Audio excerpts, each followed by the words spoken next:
Hi Martin, thanks very much for the question with regards to your Hotpoint washing machine and the lack of information you're finding with an error code or two error codes that are coming up on the machine.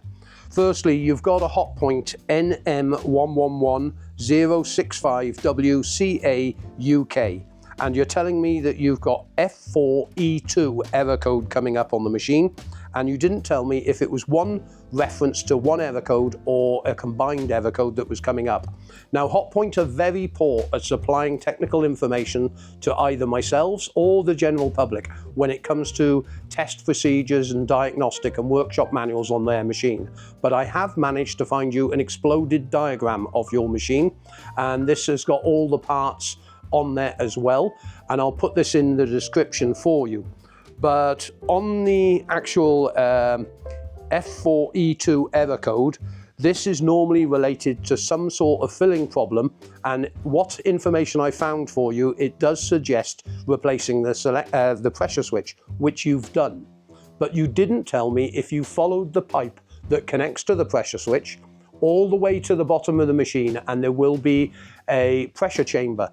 If things like comfort, a conditioner have built up in this area, it may be giving the pressure switch on occasions false indications that water is still present in the machine because it's not able to get that air pressure up to the pressure switch. So that's one possibility.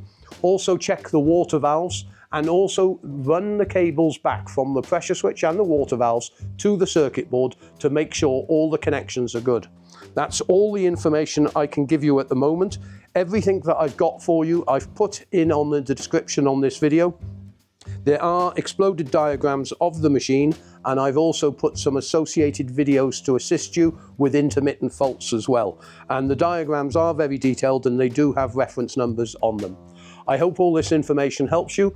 Please remember, if it does help you, give the video a thumbs up, subscribe to the channel, as that helps our channel no end, getting these videos indexed, not just for yourself, but for other people looking for similar problems. Good luck with your repair.